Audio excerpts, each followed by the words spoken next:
Hey again, this is another Fusion Studio tutorial on camera tracking, part 2.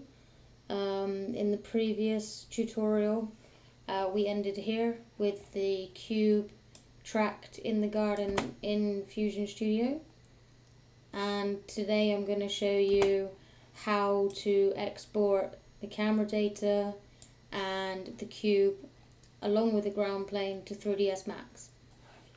Okay, so the first thing we're going to want to do is bring in a FBX Export Node. I'm going to save this to my desktop so that I can find it easy. Garden track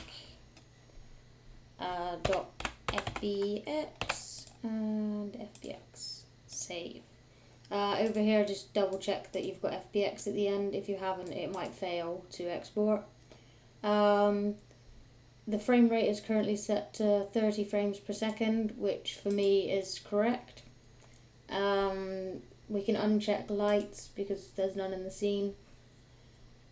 And the scale units by. This is pretty important. If you try and export it and the scene is small at 1, there won't be enough data stored in the keyframes to enable a solid track.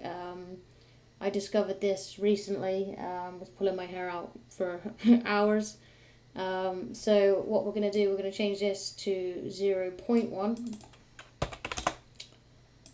and then we're going to plug this FBX exporter in here. We've then preview this. This is now the FBX exporter.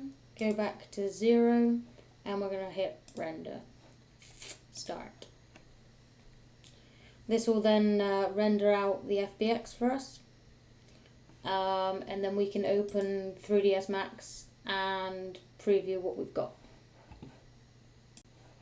Okay, so we open 3ds Max, just hide this, import our FBX, check that this matches. This is the system frame rate and the file frame rate, and down here we can change this to millimeters to get a bigger scale factor. If we go to inches, for example, it gets smaller. So we'll bring that in.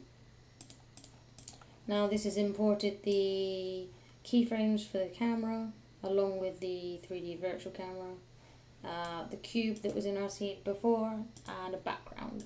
We can apply a JPEG sequence to this so that we can view it in the viewport and hide this plane.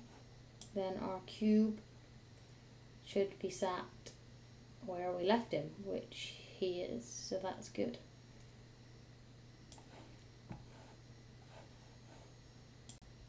Okay, so here we're going to add a couple of Mario tubes to render off.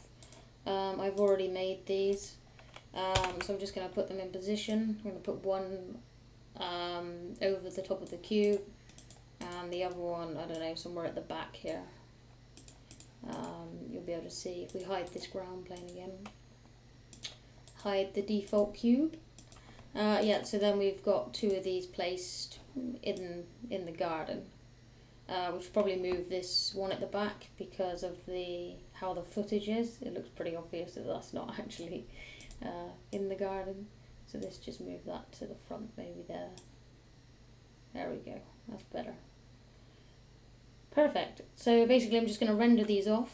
I've already set up a scene. I have light in my scene. They have V-Ray materials applied to them already. So I'm just going to go in. I can show you a preview of what they're going to look like at the moment.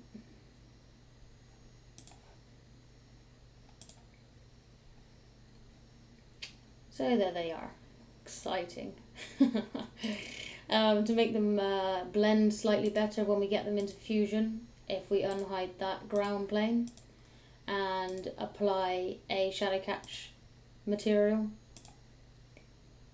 This one is a basic V-Ray material with just the alpha turned to -1 and matte surface checked.